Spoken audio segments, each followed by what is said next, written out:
Bonjour à toutes et à tous, je vous espère très bien important. Alors, je suis Lissolo Nanga et je suis venue vous parler de Lissolo Nanga. Parfois, une simple histoire peut guérir un cœur brisé. Une histoire peut redonner de l'espoir à quelqu'un Après qui les pensait que confinements, tout était... sincèrement, moi, je me décide de m'engager en politique. Être chrétien n'est pas un suicide intellectuel. Un chrétien doit être, il peut aller en politique, il peut aller en médecine, il peut aller en droit, il peut aller dans le domaine des arts. D'ailleurs, j'ai remarqué aujourd'hui que les églises qui ont des pasteurs qui ne sont que pasteurs souffrent beaucoup. Quelquefois, il me semble que j'aurais dit ce que je mange a un bon goût. Quand tu es dans un internat avec des garçons qui t'entendent dire que tu es en train de manger, mais tu dors. Mais mon histoire avec le sexe opposé est très atypique. Pourquoi je dis que c'est atypique? Parce que à mes 10 ans, ma mère m'enseigne la Bible. Et que sa vie est encore changée et que son histoire n'est pas terminée. Je suis Lissolo Nanga et toi aussi tu diras un jour que voici mon histoire et tu le partageras avec nous. N'abandonne pas. Alors, Je salue toutes les personnes qui nous suivent, celles qui nous suivront. Ça dépend de l'heure à laquelle vous nous captez. Bonjour, bonsoir, selon que vous les voulez. Je suis dans la joie de me retrouver dans ce plateau aujourd'hui. J'ai dit un grand merci à toute l'équipe de Lissolo Nanga qui m'a invité pour venir parler en bref de mon histoire. J'ai un peu l'intention de dire que c'est tôt parce que certaines personnes veulent d'abord réaliser beaucoup de choses pour commencer à parler d'elles. Mais bon, dans les petits parcours que nous avons, il est aussi parfois important de dire aux gens d'où nous venons, qui nous sommes. Je suis Josué Kainda Ngalamouloumé. Je suis né à Kananga il y a plusieurs années. Issu d'une famille de 6. Aîné de cette famille-là, j'ai 2 frères et 3 sœurs. Je suis aujourd'hui marié, papa de 3 enfants, 2 garçons et une fille. Alors, s'il faut parler de moi, je ferai une sorte de séquence en 6 pour que je ne perde pas le temps.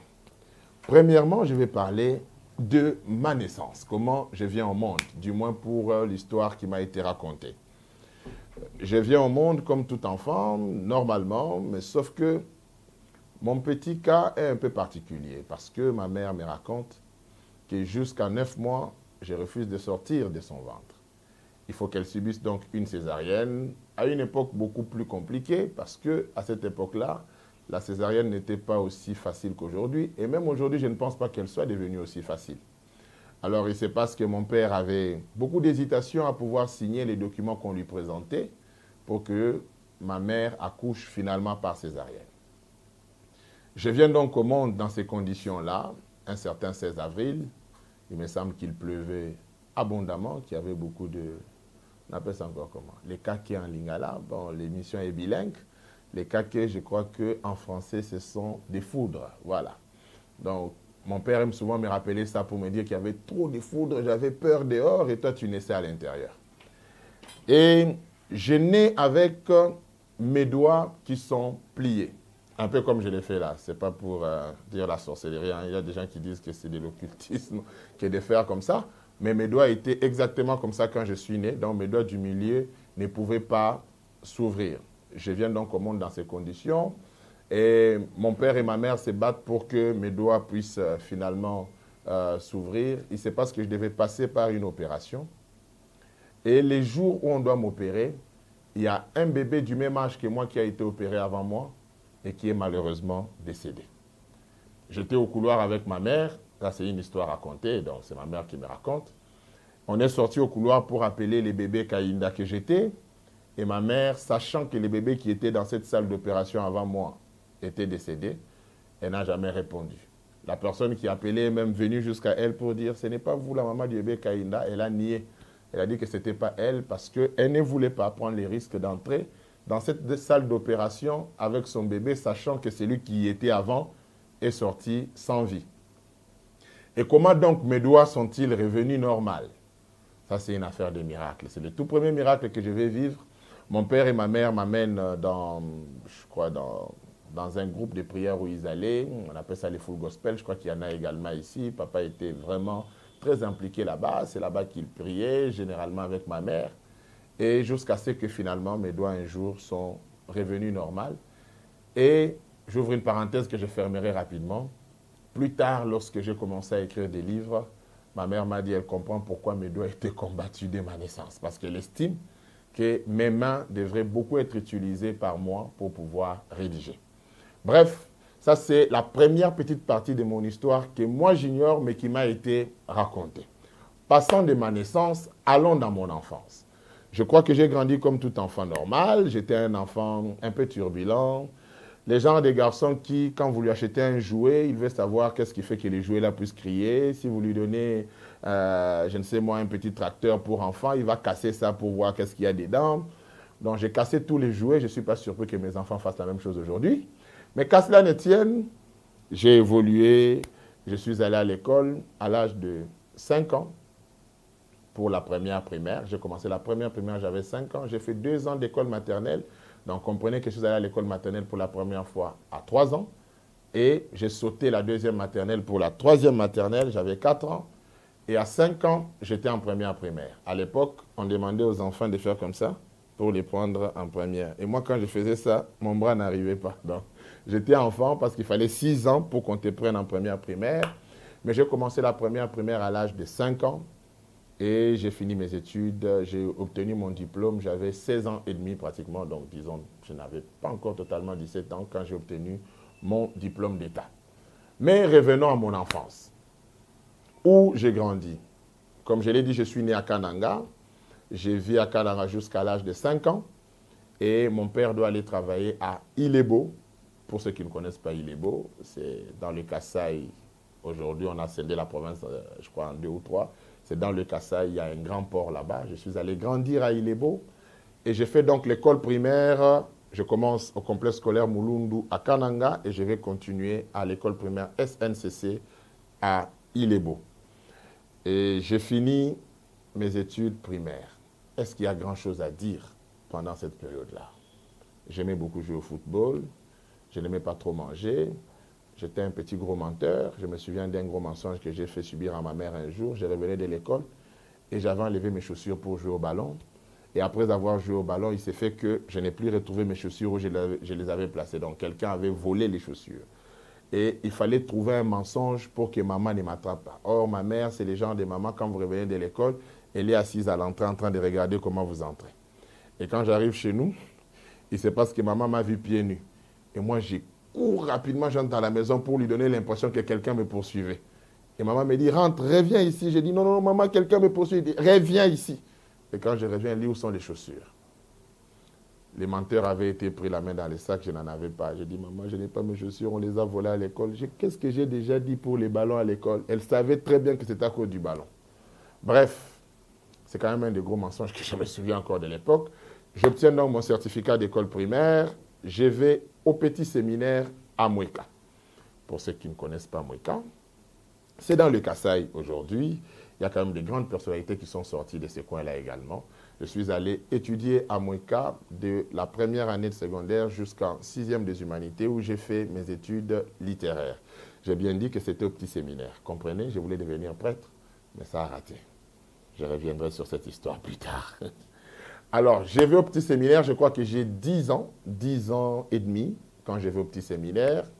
Et j'étudie là-bas la logique des prêtres, des garçons qui apprennent des choses dans beaucoup de simplicité. Vous êtes dans un coin où personne ne vous voit. On ne vous voit que quand vous sortez à la cité.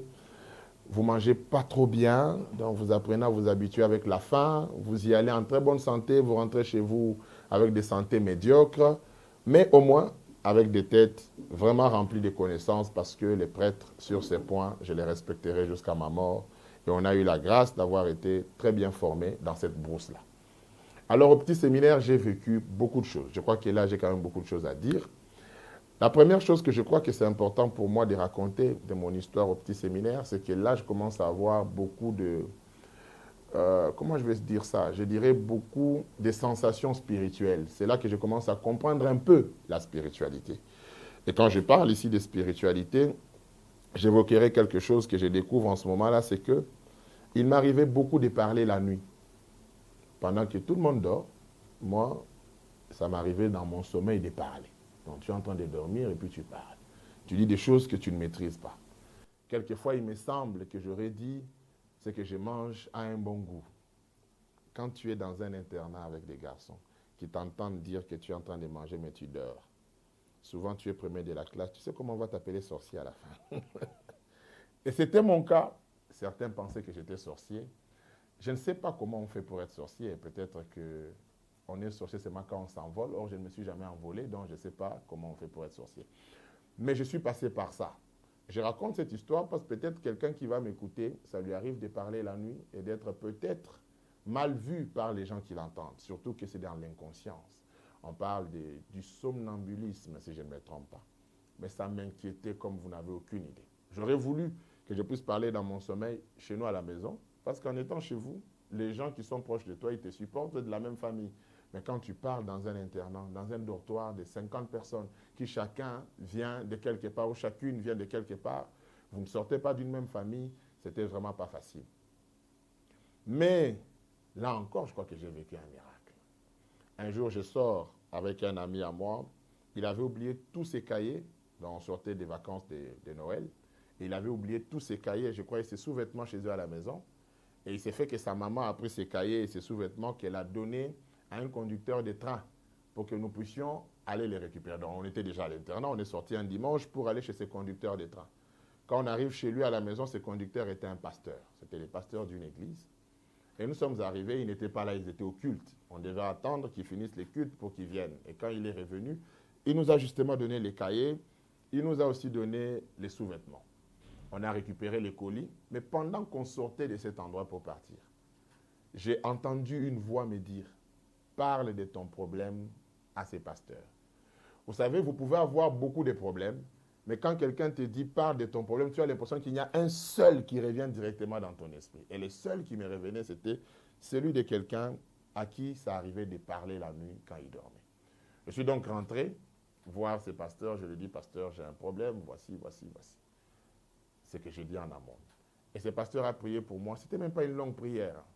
Pour ceux qui aiment les choses de Dieu, parfois les fortes prières ne sont pas celles que vous faites pendant longtemps. C'était une brève prière. Et je me souviendrai toujours de ces paroles. Il a dit, Seigneur, j'ai pris pour ce jeune homme en deux directions. La première, que ce soit la dernière fois qu'il parle de cette affaire. La deuxième, la prochaine fois qu'il en parlera, que ce soit un témoignage. J'ai vraiment retenu ces paroles et il a dit Amen. Je suis parti. J'ai continué à dormir avec les gens jusqu'à aujourd'hui, parce que je dors avec ma femme. Plus personne ne m'a dit que j'ai parlé la nuit. Bref, ce que j'ai compris, c'est qu'il y a des choses que nous pouvons vivre dans notre enfance. J'avais 11 ou 12 ans quand je commençais à détecter ça, mais aujourd'hui, je peux reconnaître que la grâce de Dieu peut marcher avec un petit enfant inconscient. Quelqu'un qui n'est pas trop sûr de la divinité, qui à peine est en train d'apprendre, mais peut être conscient qu'il y a Dieu qui peut parler, il y a des orientations spirituelles qu'on peut avoir. Ça, c'est quand même une histoire que je voulais épingler dans ma petite jeunesse. Que dois-je dire encore pendant cette phase-là? Je crois que je voulais devenir prêtre. J'étais quand même un peu trop sérieux. Mais très tôt, j'ai commencé à aimer les filles. Quelqu'un attendait vraiment que je parle aussi de ça. C'est sûr. Mais bon, j'ai commencé à m'intéresser au sexe opposé. Pourquoi? Parce que vous voyez, quand vous étiez dans un internat, il y a des garçons. Très facilement, vous avez l'impression que les filles, c'est pas trop ça. Mais l'influence des autres, des uns et des autres, vous commencez à vous dire, mais bon, pourquoi pas. Et bref, les garçons, ils se taquinent beaucoup. Quand toi, tu n'as pas de copines, on te dit, ah, Yuma, Yozana, moi, cité. Voilà, l'émission est bilingue. Pour ceux qui ne m'entendent qu'en français, désolé, j'ai pas aussi parlé en lingala. Et il se passe donc que je commence à m'intéresser au sexe opposé. Mais mon histoire avec le sexe opposé est très atypique. Pourquoi je dis que c'est atypique? Parce que, à mes 10 ans, ma mère m'enseigne la Bible. Je suis en vacances, elle m'enseigne la Bible un jour, et ma mère nous enseignait la Bible avec les recueils des histoires bibliques. Certains connaissent les recueils des histoires bibliques. C'est un livre des témoins de Jéhovah. Ça a une couverture jaune. Et dans ces livres, il y a plusieurs histoires de la Bible. Et moi, j'étais personnellement très intéressé par ce que maman faisait. Au point où, j'ouvre la parenthèse, ma mère savait comment me punir. Donc si elle me dit, aide-moi par exemple à faire la vaisselle, et puis je refuse, qu'est-ce qui allait se passer? Ce qui s'est passé, c'est qu'après, elle allait me dire, écoute, comme tu as refusé de pouvoir faire la vaisselle, je ne vais pas t'enseigner la Bible le soir. Tellement qu'elle savait que j'aimais l'enseignement qu'elle donnait. Alors un soir, ma mère m'enseigne sur l'histoire de Dina. certaines personnes connaissent Dinah. Dinah, c'était la fille unique de Jacob. Sur les 13 enfants qu'il a eu une fille. Et c'est parce que Dinah a été violée par le prince Sichem. Et quand ils sont venus pour dire au père de Dinah qu'ils voulaient prendre cette fille en mariage pour leur fils, et c'est parce que Jacob était seul, ses frères n'étaient pas là. Et il a accepté leur pardon, mais c'était sans leur dire que ses fils n'étaient pas encore revenus. Quand les fils de Jacob sont revenus, et il leur a raconté ce qui s'était passé, et ils ont décidé d'aller venger leur sœur. Et en allant venger leur sœur, ils ont tué le prince Sichem, ils ont tué tous les hommes qu'ils ont rencontrés là-bas, ils ont pris leurs biens, ils ont pris leurs femmes, ils sont partis. Jusque-là, c'est bon. Mais écoutez la conclusion de ma mère. Le jour que tu coucheras avec une fille sans l'avoir épousée, on te tuera, on tuera ton père et on tuera tes frères. Aujourd'hui, je suis prédicateur. Je dirais que ma mère m'avait menti. Mais c'était un bon mensonge. Parce que le mensonge de ma mère m'a sauvé. C'est ça qui rend mon histoire assez atypique. Chaque fois que je pouvais être en relation avec une fille, je me souvenais que coucher avec elle m'exposait à la mort. Et c'est ça qui m'a amené à me marier sans avoir couché avec une fille. Mais, je le dis toujours, aujourd'hui je suis fier de le dire parce que je crois que ça édifie quelqu'un. Mais à l'époque, j'avais honte de le dire. J'avais honte, pourquoi? Parce que je me disais, fonctionne à rater. Et je me souviens avoir beaucoup menti. Que j'avais couché avec certaines filles. Il y a des filles que j'ai présentées comme étant mes copines. Ah, elle, Anna est bien Mobimba. Mais rien du tout. Il y a des garçons qui sont comme ça aujourd'hui aussi peut-être, hein, qui ne veulent pas assumer leur chasteté et qui estiment que s'ils l'assumaient, leurs collègues, leurs amis, leurs copains vont se moquer d'eux. Mais moi, ce qui a rendu mon histoire atypique, c'était les conseils voilés de ma mère derrière l'histoire de Dinah. Aujourd'hui, j'encourage beaucoup les mamans à pouvoir conseiller les garçons parce que moi, je suis bénéficiaire de ça. Ayant grandi dans ces conditions, ma mère n'a plus eu besoin de pouvoir enseigner à mes frères ce qu'elle m'avait dit à moi. J'étais devenu son assistant. C'est moi qui ai rappelé à mes frères l'importance de la chasteté. Cette fois-là, pas en voilant un conseil, mais en leur présentant que quand on est enfant de Dieu, il est important de se garder pur. Et là, c'est une histoire. Et à cause de ça, je voulais devenir prêtre. Parce que pour moi, c'était, si déjà maman m'a donné ses conseils, et puis les prêtres, ils ne se marient pas, je dois aller au couvent. Quand j'arrive en 6e des humanités, j'écris donc ma lettre pour aller au grand séminaire. Et les diocèses dans lesquels moi j'ai évolué, les diocèses de Mouéka justement, j'étais déjà accepté pour aller au grand séminaire. Mais il se passe que je dois participer à un concours littéraire. À l'occasion des 10 ans de la mort de Musée Laurent Désiré Kabila, je crois que nous sommes en 2011, je viens pour la première fois à Kinshasa assister à un concours littéraire. Ce concours avait été organisé sur toute l'étendue de la République démocratique du Congo. À l'époque, on avait 11 provinces. Et dans chaque province, il y avait 2 gagnants, s'il faut les dire. Donc, un premier en dissertation et un premier en poésie. Moi, j'avais composé en dissertation. Et donc, j'étais le premier dans la province. Et je suis venu à Kinshasa pour représenter la province du Kasaï central. Et quand j'arrive, à l'époque, Kasaï occidental, quand j'arrive ici, pour quelqu'un qui a grandi à Kananga, qui a grandi à Ilebo, à Mouéka, qui n'a jamais vu une grande ville, je ne voyais pas comment j'allais faire pour rentrer là-bas. Donc, tout ici me semblait beau.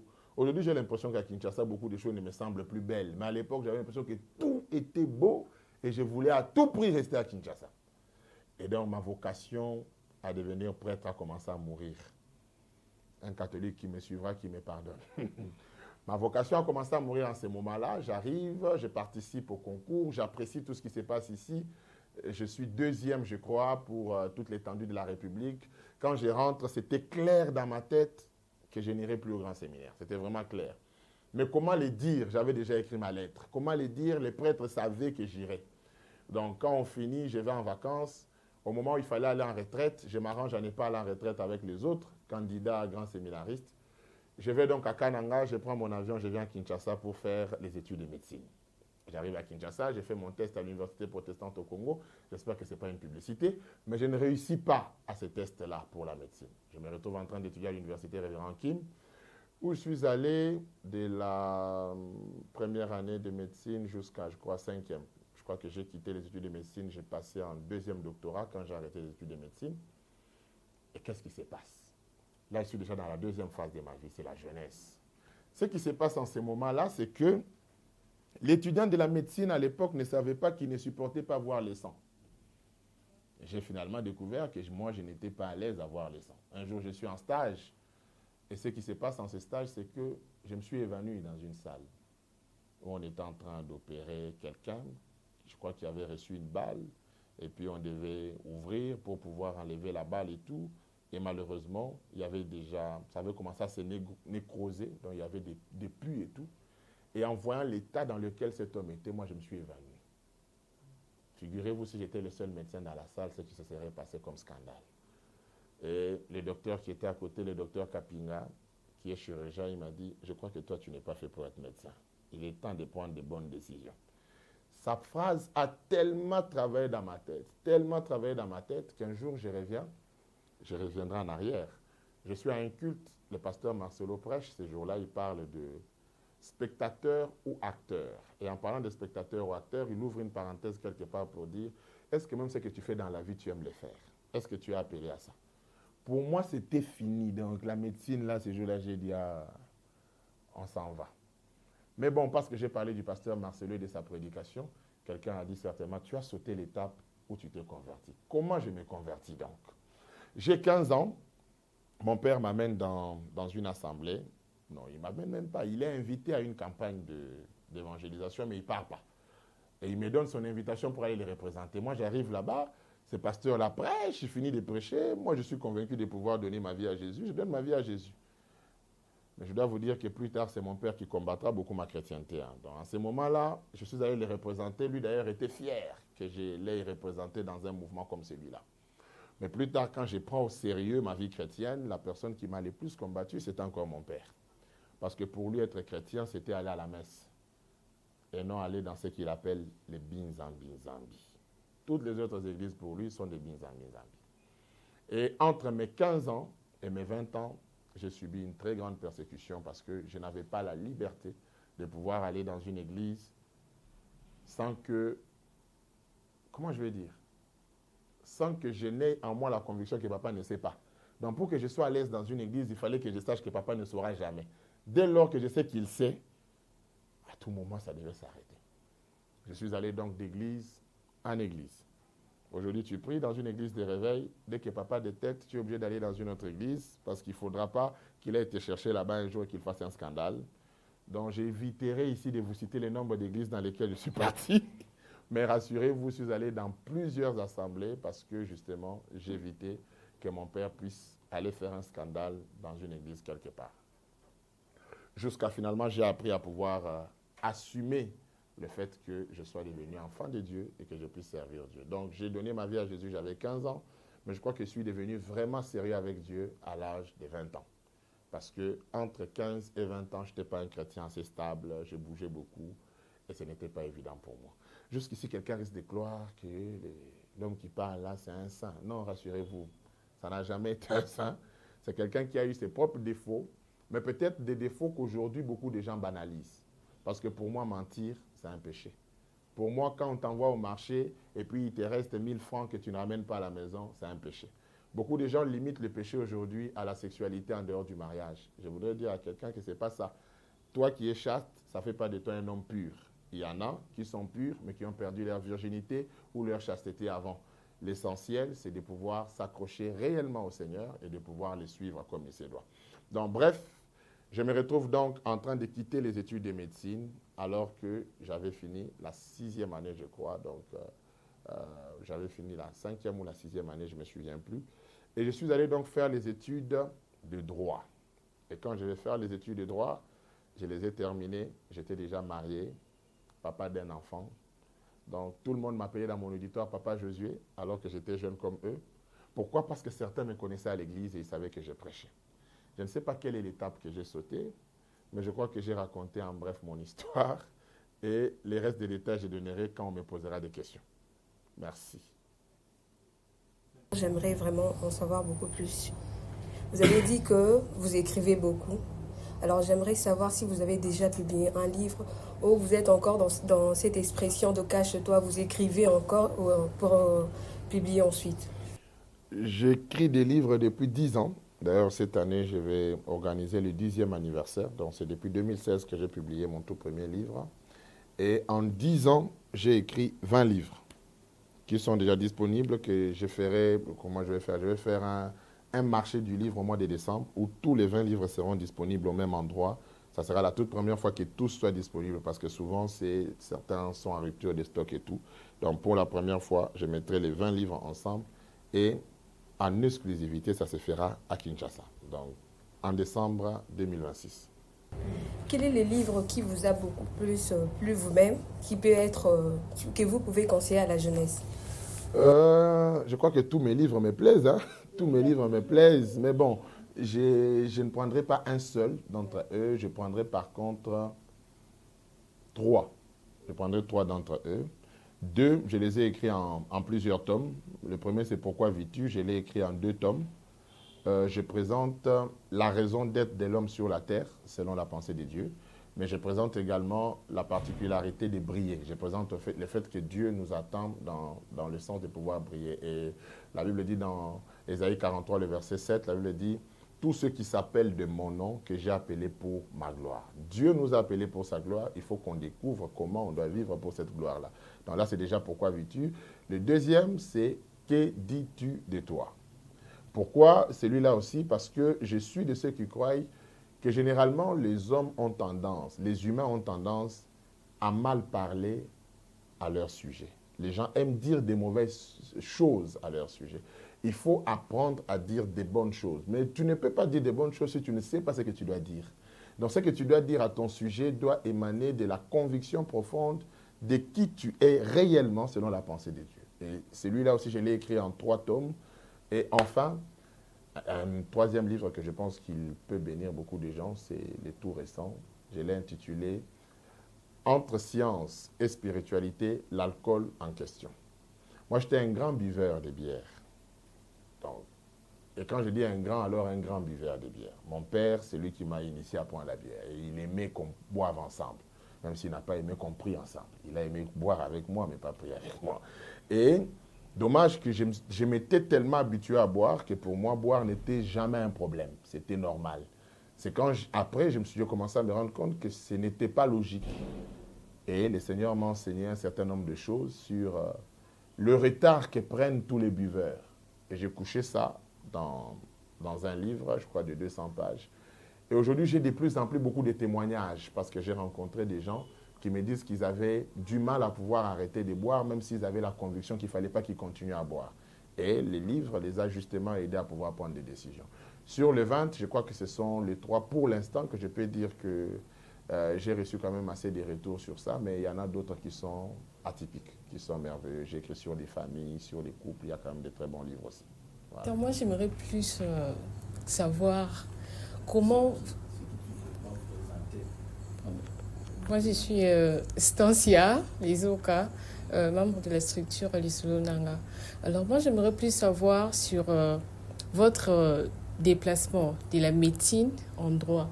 Comment est-ce que vous avez su que maintenant, il faut faire les droits? Parce que vous avez dit que vous avez découvert que tu n'étais pas faite pour la médecine. Alors, comment est-ce que vous avez su qu'il faut maintenant faire les droits?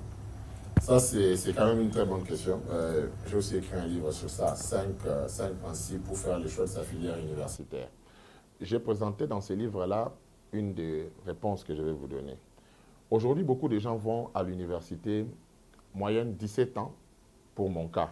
Quand moi je suis parti, 18 ans pour d'autres, bon, certains autres 19, 20, ça dépend. Mais j'ai remarqué que beaucoup de gens vont à l'université par influence. Ça signifie quoi? Nous terminons ensemble, je ne sais moi, au lycée Boussangani pour les filles. Et puis, j'étais dans un groupe d'amis, toutes mes amies vont à l'UCC, je pars à l'UCC. Et quand tu vas à l'UCC est limité parce qu'il y a des filières qu'il n'y a pas à l'UCC. Donc, la plupart des gens qui vont là-bas, ils font droit, ils font économie, ils font communication, soit ils font encore quoi? Je ne sais pas s'il y a informatique là-bas, soit théologie, si c'est pour la théologie. Bref, donc tout le monde qui va là-bas fait soit économie, soit droit, soit communication. Mais est-ce que tu as appelé à ça? C'est ça le problème. Ceux qui vont à l'UPC, on sait tous, informatique, économie, droit, médecine, quoi encore? Je crois que c'est fini. Bref, je me suis rendu compte que les gens sont limités parce que certains vont par influence. Pas seulement l'influence des amis, d'autres c'est même l'influence des parents. Papa voudrait avoir un juriste, papa voudrait avoir un médecin, papa voudrait. Mais il faut atteindre la maturité de pouvoir se découvrir. En quoi suis-je fort? Qu'est-ce que je sais faire? Moi, je vais vous dire la vérité, moi j'aime parler. Moi j'aime défendre les gens. Moi, quand je vois quelqu'un qui subit l'injustice, ça m'énerve. Moi, je ne suis pas à l'aise que je vois quelqu'un qui méritait d'être soutenu, mais qu'on ne soutient pas parce qu'on estime que la personne est faible. Mais si j'avais découvert ça très tôt, je serais allé en droit des puits. Parce que pour moi, m'intéresser aux personnes faibles, aux démunis, c'est quelque chose que... Par contre, la santé, c'est pas trop mon truc. L'hygiène, oui encore, mais pas la santé peut-être. Parce que j'estime qu'il y a des gens qui peuvent mieux faire ça, et non moi. Mais je n'ai pas découvert ça très tôt, et je suis allé à la faculté de médecine, tout simplement parce que à Ilebo, où moi j'ai grandi, tous ceux qui revenaient là-bas et qui étaient médecins, ils avaient un bon travail. Je n'ai pas vu un médecin venir là-bas et chômer. Mais les juristes, je les ai vus plein venir là-bas et chômer. Ils n'avaient pas de boulot. Ils devenaient des coureurs de jupons, des gens qui se promènent à gauche et à droite, qui parlent des bons français, qui parlent partout, mais qui font rien. Alors que les médecins, ils sont à l'hôpital, ils gagnent de l'argent et tout. Et je me disais, je vais faire la médecine parce que je suis rassuré que dès que je termine, j'aurai un bon travail, j'aurai de l'argent. Or, aujourd'hui, je pense que travailler pour l'argent, c'est limiter la passion. On ne devrait pas travailler pour l'argent, on devrait travailler pour s'accomplir. Il faut que quelqu'un s'accomplisse, qu'il aime ce qu'il fait. Quand vous aimez ce que vous faites, même sans argent, vous allez le faire. Mais quand vous n'aimez pas ce que vous faites, vous allez vous battre tellement à avoir de l'argent que les jours que vous aurez l'argent, vous arrêterez de le faire. Donc moi, je suis de ceux qui croient aujourd'hui qu'à l'époque, je n'avais pas compris que la médecine, ce n'était pas mon affaire. Et comme j'ai réussissais, je pensais que réussir, ça suffit. Non, tu peux réussir dans une filière parce que tu es brillant, tu es intelligent, mais pas parce que tu es appelé à ça. Alors, comment j'ai su qu'il fallait partir de la médecine? Le premier signe, je l'ai évoqué, le fait que je n'ai pas supporté de voir le sang et les pus et tout ça. Mais deuxièmement, je crois qu'à un moment donné, j'ai commencé à sentir que je n'avais plus de passion pour ça. Être dans quelque chose qui ne vous passionne pas, ça vous épuise. Il faut à un moment donné prendre le courage de pouvoir aller ailleurs. À la faculté de médecine, de droit, je vous donne cette anecdote. Moi, j'ai fait 4 mois à Yaoundé pour aller implanter l'église, alors que mes amis étaient en train de faire Master 2. Et quand je reviens, je trouve que mes amis avaient déjà fini les cours, ils ont fait les examens, moi je n'ai rien fait. Je dois participer à la session unique et je n'ai pas écrit de mémoire parce que quand j'arrive, les sujets que j'avais, le directeur dit, moi je ne me souviens pas avoir avalisé ces sujets, il me donne un nouveau sujet, j'écris mon mémoire en 1 mois. Je précise qu'il n'y avait pas ChatGPT. Hein. Aujourd'hui, il y a beaucoup de tricheurs. Donc, il n'y a pas ChatGPT et tout ça. Donc, tu écris ton mémoire en 1 mois, tu les défends, tu fais la session unique et je finis avec mention distinction. Plus de 75%. Et quand tu fais ça, Tom, tu es étonné et tu dis, mais à quel moment je suis en mesure d'avoir des résultats pareils? Là où il y a des amis qui sont restés au cours toute l'année académique et qui sont recalés parce qu'ils doivent reprendre l'année. Donc, tu sens que tu fais des choses sans effort parce que tu es appelé à faire ça. Mais là où tu commences à sentir beaucoup d'efforts, tu es épuisé, tu n'as pas envie de lire, non, peut-être que ce n'est pas ton truc. Arrête de vouloir forcer, tu vas aller tuer les enfants de trucs pour rien. La médecine, il faut être appelé à ça pour que tu aies envie d'apprendre et de devenir meilleur. Voilà, merci. Question d'Anguisa Bouye. Ah, ça c'est une bonne question. Je ne pense pas que Nazwaka motivation au Roma pasteur. Ceux qui ont tourné la question il y a 10 ans, est-ce que vous avez pensé qu'on va passer dans un c'est impossible. Moi, sincèrement, je voulais être politicien. J'ai toujours aimé être politicien. Je suis très à l'aise avec les politiques. J'aime bien parler avec les politiques. Je suis très attiré par ce qu'ils font. Parce qu'un peu comme je le disais tout à l'heure, j'aime défendre les faibles. J'aime m'attacher aux personnes démunies, leur apporter de l'aide et tout. Mais malheureusement, je me suis rendu compte qu'on peut vouloir certaines choses, mais Dieu veut autre chose pour nous. Ce n'est pas pour dire qu'il faut tuer ses ambitions. Quand on est chrétien, ça ne signifie pas que quand tu deviens chrétien, mais on a un parcours normal. Na kenda église, na bongo limtema, pour ça na ke lola, na komo kola na makambo nzambe, na komo linga nzambe ngo pe makasi, na mi pesi na makambo nzambe. Et les longs na komo loba mingi que je suis de ceux qui croient que ce n'est pas en vain qu'il soit tourna Pierre à 3 reprises escolinga avant qu'il ne lui confie l'église.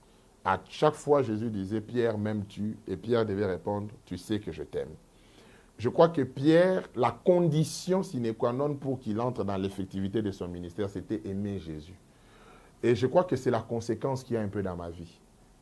J'estime que j'ai tellement aimé le Seigneur qu'il m'a enrôlé pour les servir. En tout cas, c'est ce que moi je peux dire. Parce que je suis un des frères, quand moi je me suis converti, je ne rate pas des programmes à l'église. S'il faut venir à pied, je viendrai à pied. Hein? Donc, il y a plein de Betty Makolo, au comme église. Aux Alakawana, tu donnes le meilleur de toi, tu aimes servir, tu aimes conseiller, tu aimes accompagner. Donc, on te fait du mal, mais demain, tu es encore là. Parfois même, on te fait du mal avec l'intention que tu ne reviennes pas, mais tu reviens encore. J'ai tellement eu ces parcours qu'au finish, certains de mes aînés m'ont découvert. Ils ont estimé que je pouvais prêcher. J'ai commencé à prêcher l'évangile. Mon pasteur, voyant tout ça, il m'a dit, écoute, tu vas aller commencer une église. Mais jusque-là, je vais dire la vérité, même quand j'ai prêché déjà, je n'étais pas convaincu que j'étais appelé au ministère. Pour moi, c'était, je prêche parce que moi, dans Nzambe, à Sola, côté, pour Nangaï, côté, à Isa et Loko, à pété, pour moi, dans Nzambe, ceux qui osent moi, dans Nzambe, côté. Mais, Kobengama, c'est quelque chose que Dieu ajoute sur la connaissance que tu peux avoir. Et moi, qu'est-ce qui se passe? En 2020, nous sommes en confinement. Après le confinement, sincèrement, moi, je me décide de m'engager en politique. Mais quand je me décide de m'engager en politique, j'ai une contrainte. La contrainte, c'est que j'ai pris dans une église où je suis prédicateur. Je me dis, comment je vais mettre ces choses-là ensemble? Mon salaire en politique. Peut-être moi, Kokoso. Et j'entre en retraite. Quand je vais en retraite, je suis déjà marié. Je crois que j'ai fait 4 ou 5 jours de retraite. Dans cette retraite-là, je n'ai reçu qu'une seule parole de la part du Seigneur. La parole que j'ai reçue, c'était « Fais-toi un passeport ». Pour nous, qui peut-être comme ambassadeur quelque part. Donc, ceux qui ont un passeport, nous avons peut-être ambassadeur quelque part dans ma politique. Mais Moukolo n'a pas fait un passeport, je crois, 3 ou 4 jours après. L'apôtre Marcelo m'écrit. Il me dit, fils, il y a une maman qui a offert un terrain à Yaoundé. J'ai prié, je suis convaincu de t'envoyer. Prie avec ta femme, dis-moi quoi. Quand je dis à ma femme me dit, mais frère, toi Dieu t'a dit de faire le passeport, non? Tu n'as pas déjà compris ce que ça veut dire. C'est comme ça que je m'engage. Et aujourd'hui, je ne regrette vraiment pas de m'être engagé. Hein. Donc, je me dis que les conséquences, il y a que Nzambe, il y a que mi pesa pour Nzambe, il y a que la disponible. Pour Nzambe, ça, il y a disponible pour Nae. Nzambe se rend compte que Nzambe qui n'est disponible. Allez, ajuva zwana, apesi musala pour asala yango. Mais koloba kezaka penza ndoto nanga, na fanda boye na bula, kinga ifuna ko pasteur. Nzambe amonanga na lola etira za planter. Plan na ko mata ministre d'État en matière de l'hydrocarbure. Pasteur, comment vous êtes venu à la compassion? Voilà, je suis venu à la compassion, je vais dire comment, c'était en 2013. Je suis arrivé à la compassion en 2013. Et comment j'arrive à la compassion? Je suis à l'université, j'ai une collègue qui priait chez Papa Daniel Kawata. Ah, c'est encore quoi? L'aumônerie à IEC, l'aumônerie protestante de l'IEC, voilà. Je dois ici préciser que cette collègue-là ne m'a jamais invité dans leur église, jamais. Mais il se passe que moi, à l'université, quand j'étais en médecine, j'étais très attiré par la compagnie féminine. D'abord, en tant que quelqu'un qui aimait les amis, tu vois, moi j'ai étudié avec beaucoup de garçons. Maintenant, quand je viens à l'université, j'ai des collègues filles, donc j'étais vraiment proche des filles. Mais pas seulement ça, j'aimais trop les choses, il y a cause à la CP, cause à la présidente faculté, et j'avais compris qu'un proche des filles peut facilement se faire élire qu'un proche seulement des garçons, parce qu'aujourd'hui, dans nos universités, il y a plus de filles que des garçons. Et du coup, j'aimais bien la compagnie des filles. Et certaines filles, pour être très proches d'elles, il faut les aimer. Dans certaines, je les draguais carrément. Et elles, je les draguais. Mais pendant que je commence à la draguer, elle m'invite à l'église. Moi, tu as peine l'église où je suis un pasteur Marcelo Azotea. Les temps révèlent la vraie nature des personnes.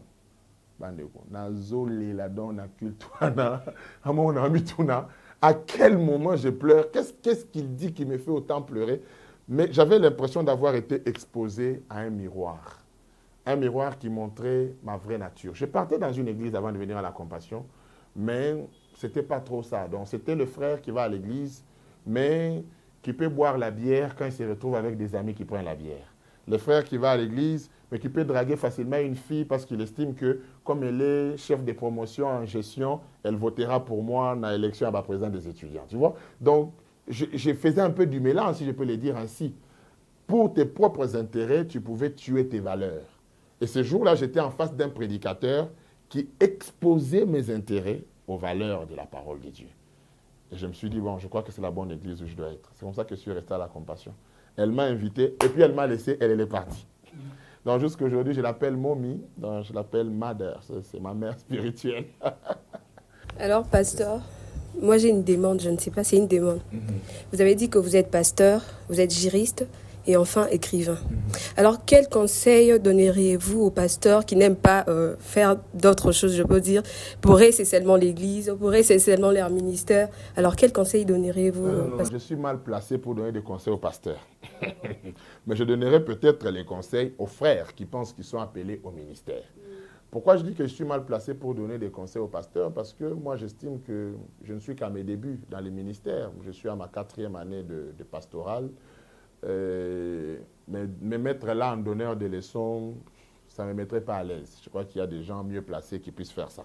Mais par contre, un frère qui va dans une assemblée, qui pense que parce qu'il est appelé au ministère, il ne devra plus aller à l'école, il ne devra plus étudier, il ne devra plus rien faire, c'est trop dangereux. C'est trop dangereux. Pourquoi? Parce qu'aujourd'hui, moi, je me suis fait ma propre analyse des choses de Dieu.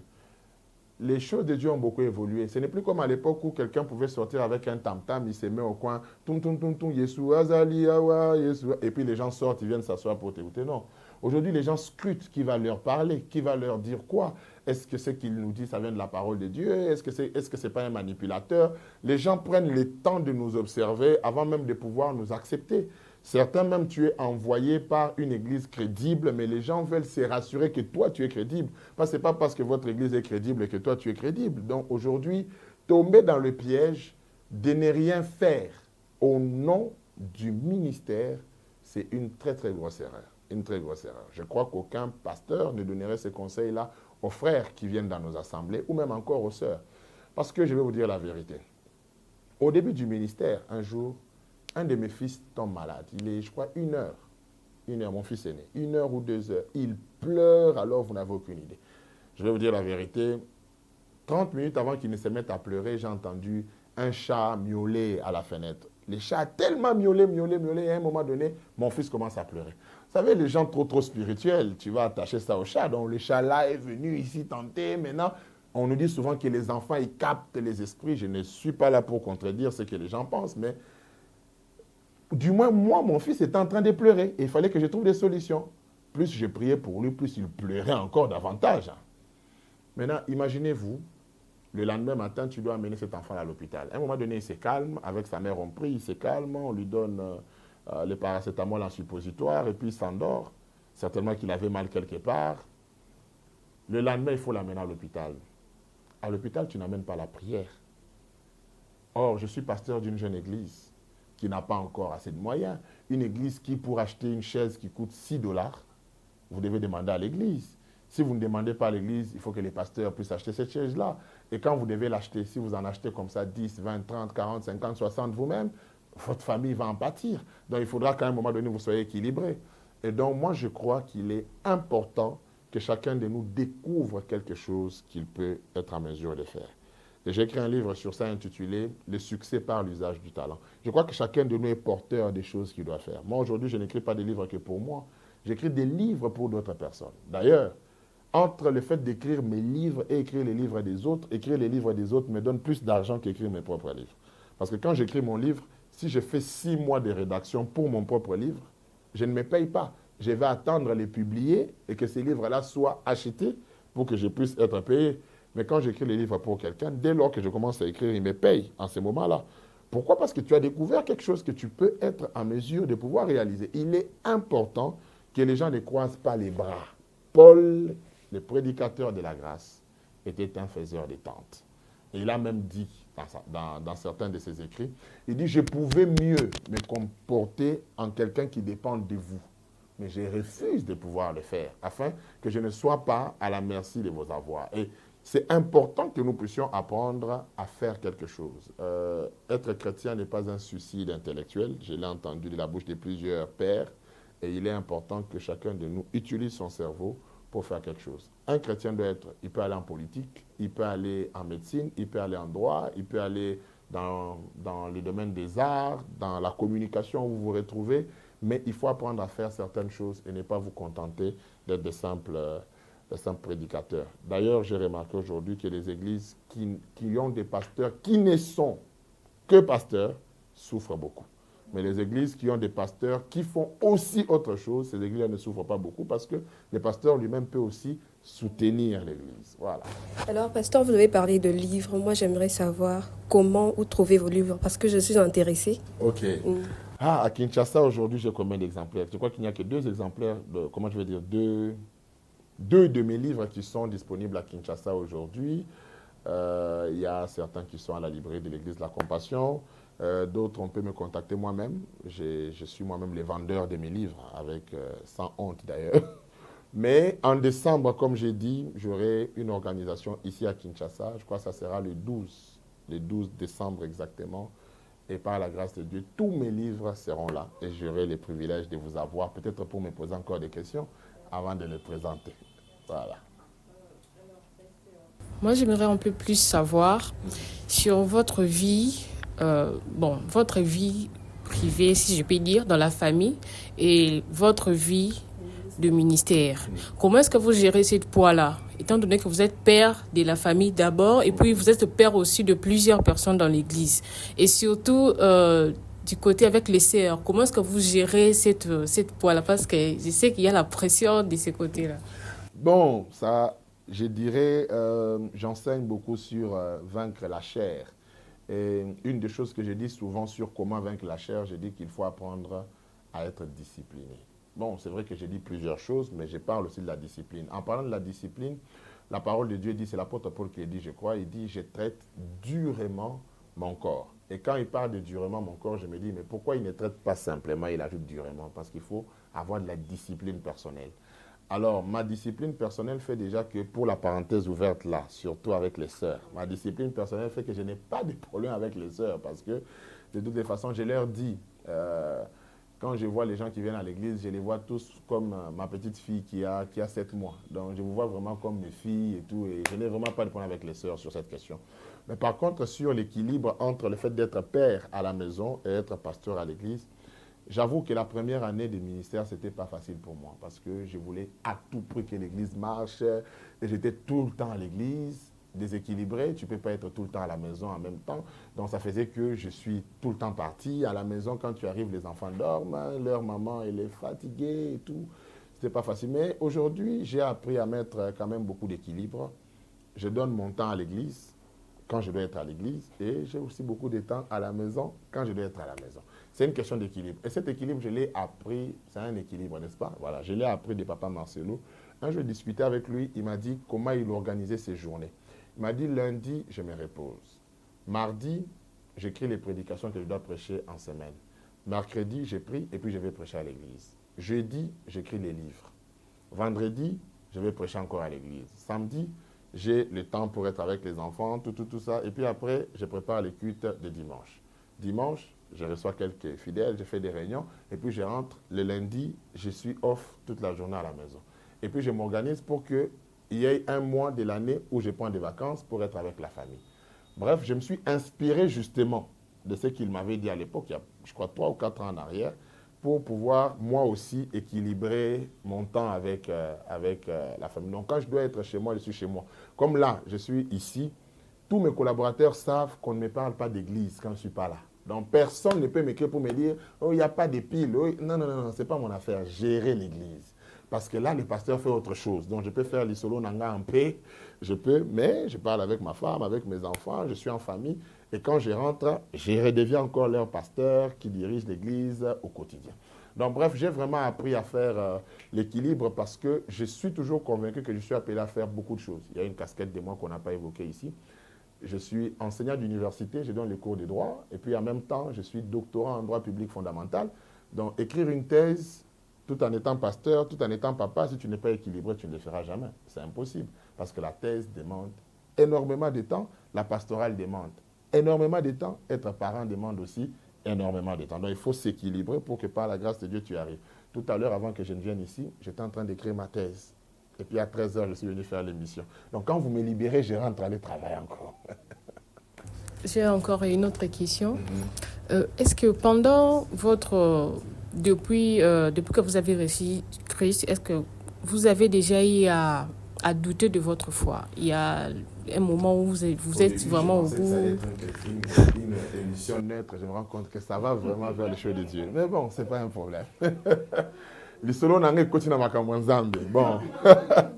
Est-ce que ça m'est déjà arrivé de douter de ma foi?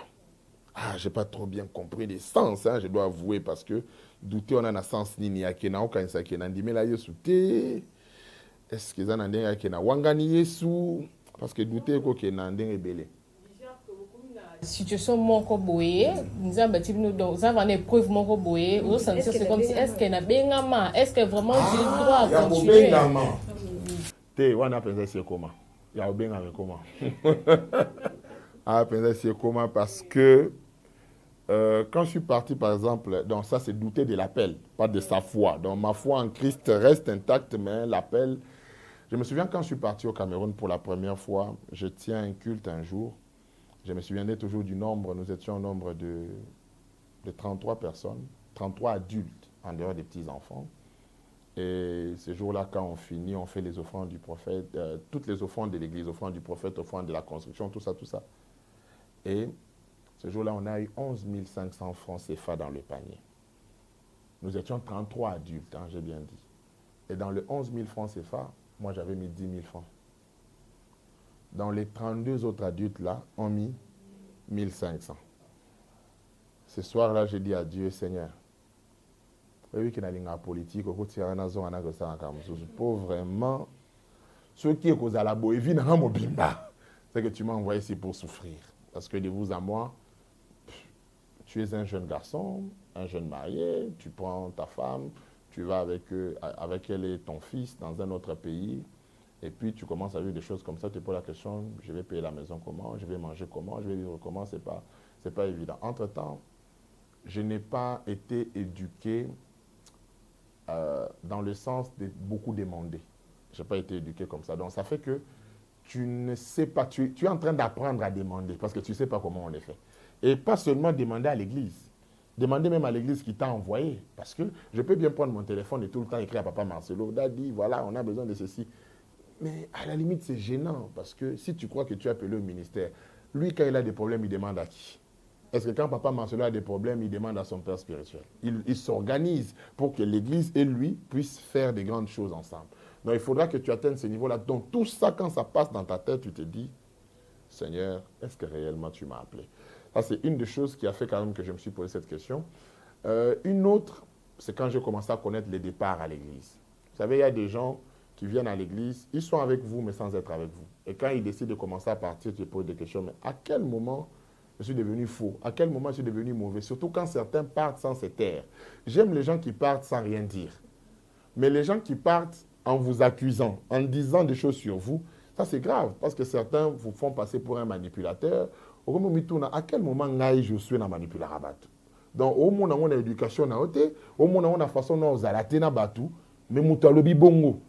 Donc, ça, tu te poses la question, Seigneur, est-ce que par hasard, il ne faut pas que quelqu'un d'autre vienne ici, que moi j'aille faire autre chose? Donc, je crois que ça, c'est déjà arrivé. Mais douter de ma foi, de façon à dire que est-ce que je suis enfant de Dieu ou pas, ça, ce n'est jamais arrivé. Mais l'appel, ça m'est quand même arrivé de me poser beaucoup de questions quelquefois parce que je suis, comme je dis, je suis bivocationnel, je fais beaucoup de choses. Parfois, je me dis, pourquoi là-bas ça marche vite, ici ça ne marche pas encore? Mais aujourd'hui, je ne me pose plus ces questions-là parce que ça va bien. En fait, moi, j'aimerais marteler plus du côté écrivain. Alors, vous avez dit que vous écrivez. Alors, j'aimerais savoir comment est-ce qu'il vous arrive d'écrire. Vous êtes inspiré par quoi? Parce qu'il y a d'autres personnes pour qui ils puissent mieux écrire. Peut-être ils écoutent ceci, cela. Alors, comment est-ce que vous arrivez à vous inspirer de ces côtés-là?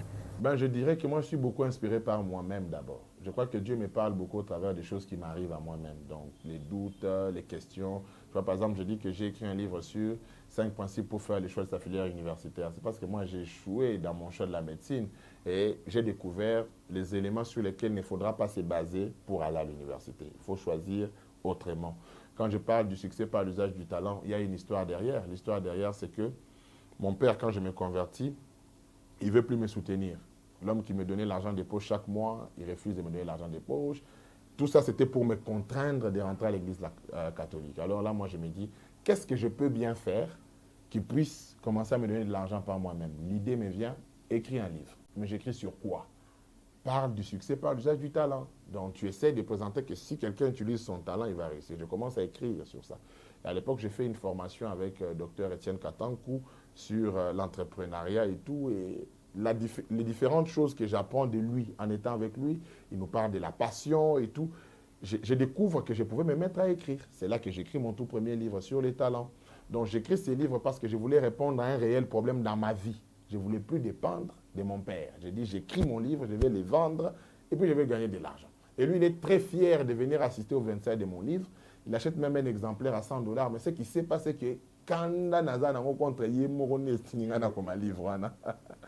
Donc, bref, la plupart de mes livres, je pourrais te dire qu'il y a une histoire derrière. La première fois que j'écris un livre sur, quand je commence à écrire mon livre, tout est début, je crois que j'ai 1 année et demie de mariage, je commence à écrire mon livre sur, comment je vais dire ça, sur le fait que les couples mariés devraient combattre l'hypocrisie. En fait, c'est l'idée qui vient à la base. Pourquoi je commence à écrire sur ça? Un jour, je me réveille un bon matin, je devais être modérateur à l'église. Je devais modérer un culte, c'était le premier culte. Et on ne s'est pas convenu avec mon épouse. Et c'est fait que je me suis habillé d'une certaine manière, elle ne voulait pas. Elle me demandait de mettre, je crois, une cravate bleue, moi je voulais une cravate rouge et tout. Elle voulait que je mette un autre costume, moi je voulais un autre.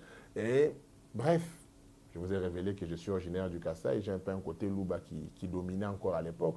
Donc je lui ai dit, écoute, c'est pas à toi de m'imposer ce que je dois faire, tu ne dois pas me dominer, je m'impose, je m'habille comme je veux. Alors ça l'énerve, elle est dans tous les états.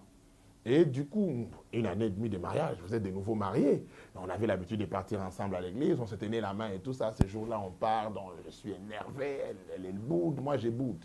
Mais j'arrive à l'église, je tiens le micro, je modère comme si de rien n'était. Je communique la joie à la foule.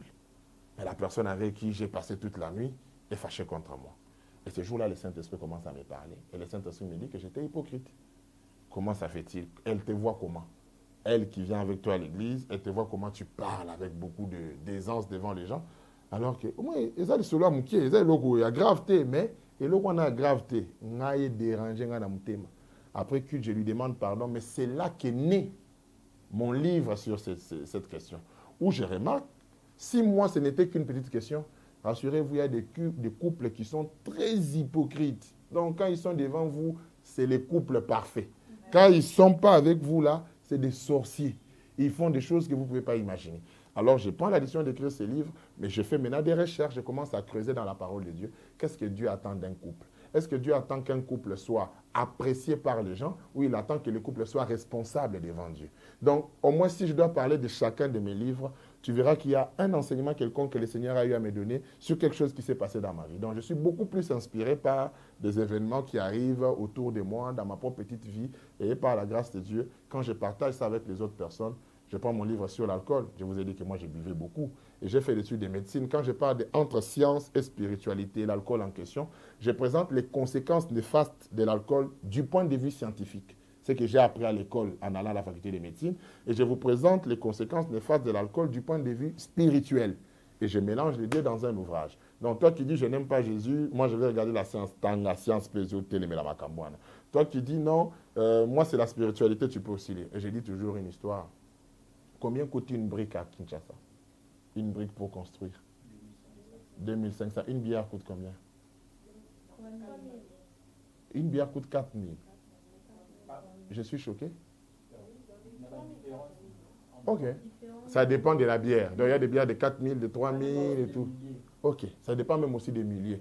Ceux qui prennent la bière, ils ont déjà bu combien de parpaings? Combien de briques de leur maison? Il y a des maisons entières qui ont été avalées par des corps humains et qu'on a fini par aller pisser quelque part. Et souvent, quand je parle de ça, les gens pensent que hey, j'en fais de trop. Toi, tu dis ça parce que tu parles aux gens qui n'ont pas beaucoup de moyens. Certains boivent, mais ils ont beaucoup de moyens. Non, ne vous inquiétez pas. Cet argent qui est jeté dans ces histoires pouvait aider à faire autre chose. Donc, je présente un certain nombre d'éléments et vous vous rendrez compte qu'à chaque fois, c'est quelque chose qui a tourné quand même autour de ma personne. Je suis un peu comme ceux qui ont écrit la parole de Dieu, ils ont vécu des choses liées à leur vie et puis ils ont présenté Jésus, ils ont présenté la parole de Dieu, la facette de Dieu, selon la grâce qui leur avait été donnée. Donc je n'écris pas au hasard, j'écris sur base des faits, soit que j'ai vécu, soit que j'ai constaté. Voilà. Alors, pasteur, j'aimerais maintenant vaguer du côté pastoral, du ministère.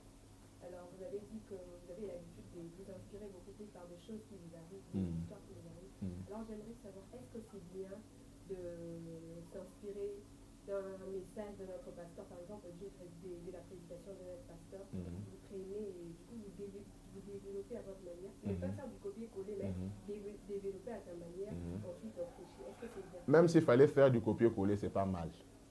Ah, pourquoi je dis que c'est pas mal? J'écoute un pasteur qui prêche peut-être aux États-Unis. Il prêche à ses fils ou à ses fidèles quelque chose de fort qui peut aussi bénir mes fidèles. Je me rends compte que si je dis à mes fidèles, allez-y écouter ça sur Internet, certains sont paresseux.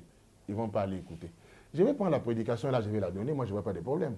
Mais quand nous prêchons, nous disons Actes des apôtres, c'est écrit par quelqu'un, non? Quand je dis 1 Corinthiens, c'est Paul qui a écrit, il était apôtre. Je prêche les messages de Paul.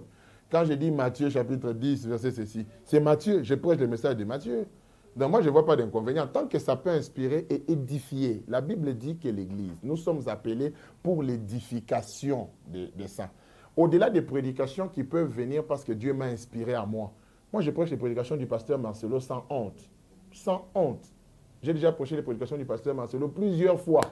J'écoute mon père, je suis convaincu de ce qu'il a dit. Je prends la même chose, copier-coller, je prêche ça. Et ça bénit les gens. Aujourd'hui, écoutez, nos amis qu'on appelle branhamistes abusivement, la plupart d'entre eux, ils prêchent quoi? Le message des Branham. Ils ont tout le temps des brochures. Et parfois, ils prêchent même les hérésies qu'Abraham avait eu à dire à son époque. Parce qu'ils vont dans tous les sens. Je n'ai vraiment pas envie d'attaquer les branhamistes, je n'ai aucun problème avec eux. Mais ce que je voudrais ici noter, c'est que moi, personnellement, je ne vois pas mal de pouvoir prendre une prédication édifiante d'un pasteur et la prêcher à quelqu'un d'autre. Maintenant, deuxième volet. Est-ce qu'on peut se faire inspirer par la prédication de quelqu'un? Mais nous tous ici, on s'inspire toujours de quelqu'un d'autre. Nous tous, qu'on les veuille ou pas, même dans ton habillement, ta manière de te faire coiffer, on s'inspire toujours de quelqu'un d'autre. Donc, je ne vois pas comment un prédicateur sérieux dirait qu'il ne peut pas s'inspirer d'un autre pasteur. Non. Quand j'ai commencé à prêcher, beaucoup de gens me disaient, tu prêches comme l'apôtre Roland Dallot. Ben, c'était avec fierté que j'ai accepté ça, parce que c'est un père, toi tu me compares à Papa Dallot, mais au pire, un papa qui a fait beaucoup de choses comme ça, toi tu viens me dire que je prêche comme lui, tu vois. Donc bref, moi je suis de ceux qui croient que les autres peuvent nous inspirer et c'est tout à fait logique. Aujourd'hui, je vois ici dans la ville, n'avez-vous pas remarqué qu'il y a beaucoup de gens qui chantent comme les frères Michel Bakenda? Aujourd'hui, il y a du Michel Bakenda dans plusieurs frères. Quand lui, il a commencé, c'était le frère Michel, Abimina style Nemoro Boé. Mais aujourd'hui, quand vous entendez, il y a des gens qui chantent et puis vous dites, ça c'est un peu comme Michel Bakenda. Moi, j'ai suivi un programme télévisé ici. Il y a une fille qui chantait là-bas, je crois, elle s'appelle Princesse. Quand une princesse chantait, tout le monde pouvait s'imaginer qu'elle chantait comme Maman Laure Mbongo. Quand Maman Laure elle-même chante, on pense qu'elle fait un peu du Rebecca Malopé. Bref, je crois qu'il y a des gens qui vont toujours vous inspirer et moi, je ne vois aucun inconvénient. D'ailleurs, les gens devraient être humbles pour reconnaître que j'ai été inspiré par telle ou telle autre personne. Voilà. Ça, c'est mon avis. Mais ne devenez pas paresseux pour ne pas travailler vos propres prédications. Donc, il faut aussi travailler vos prédications à vous. Lire la Bible, la méditer, la comprendre et la prêcher. Alors, pasteur, moi j'aimerais savoir quelles sont les évolutions qui viennent être un peu bref. Parce que dans la vie, il arrive Bien sûr. de se réveiller. Alors, quel conseil donneriez-vous à la jeunesse? Parfois, ça nous arrive de tomber, que tu peux rester là, à ne plus rien faire, ou bien réviser encore. Alors, pour parler des échecs, je crois qu'un d'entre eux, c'est d'abord le fait que j'ai quitté la faculté de médecine après 5 ans. Même si j'estime qu'il ne fallait pas que je fasse la médecine, j'ai toujours dit que pour moi, ça a été un échec. Pourquoi j'estime que c'était un échec? Parce que je crois que c'était un temps perdu. Aller dans une université, dans une faculté, faire 5 ans, et puis après ou 6 ans, et puis abandonner pour aller faire autre chose, tu aurais gagné du temps à faire autre chose si tu avais appris rapidement. Donc moi, je pense que pour moi, c'était vraiment un très grand échec, le fait d'avoir été là-bas et puis d'être parti pour aller faire autre chose. Un autre grand échec, à mon avis, c'est d'avoir cru que pour obtenir de l'aide, surtout des personnes de sexe opposé, il fallait les draguer. Pourquoi? Parce que j'ai perdu beaucoup d'amis en faisant ça. Des gens qui pouvaient être utiles pour ma vie, qui pouvaient être des bons amis pour moi.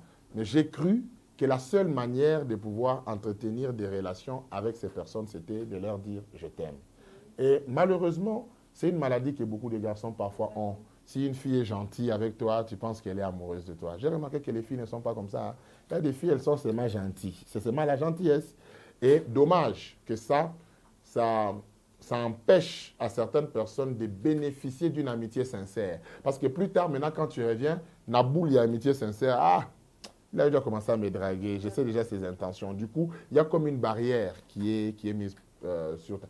Heureusement pour moi que j'ai détecté quand même ça très tôt. Et moi, j'ai commencé à refuser. Quand même, les gens me disaient, hey, tu en allé là au fort. Linga est jamais. Combien d'amis j'ai perdu parce que je me suis engagé dans tel ou tel autre. À un moment donné, ça a commencé à me frustrer. Tu vois quelqu'un qui se marie, tu t'entendais bien avec la personne à une certaine époque, elle invite tous tes amis. Il n'y a que toi qui n'es pas là. Pourquoi? Mais si on t'invite, donc c'est... Maintenant, tu vois, tous tes amis postent des photos, toi, tu n'es pas là. Or, il y a quelqu'un qui sait que toi et la personne, là, vous vous connaissez d'une certaine manière. Donc, bref, je crois que ça a été un échec pour moi parce que j'ai appris en retard que les filles ne sont pas faites que pour être draguées. Elles sont faites pour être des bonnes amies, des bonnes collègues, des bonnes collaboratrices aussi. Et aujourd'hui, je bénéficie de l'apport. L'église que je dirige, il y a plus de femmes que des hommes. J'ai beaucoup plus de mamans, beaucoup plus de sœurs. Et beaucoup de choses dans l'église où je suis pasteur, ce sont les femmes qui font. Mais si je n'avais pas compris, j'aurais cru que pour travailler avec une femme, il faut la draguer. Maintenant, j'allais faire comment aujourd'hui? Parce que je suis pasteur, j'allais faire comment? Donc ça, c'est vraiment un échec de ma part. Je profite même de votre caméra pour demander à toutes ces filles-là, pardon, vraiment, Bolimbi Sangai, Ezaki Bomwana. Parfois, il faut grandir, c'est important. À part ça, quel autre échec? Merci de m'avoir invité.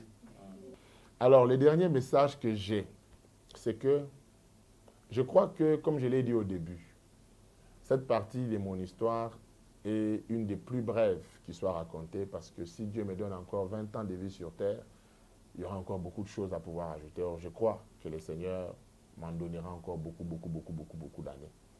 Mais j'essaie de vous dire que vous ne devrez pas négliger ce par quoi vous passez aujourd'hui.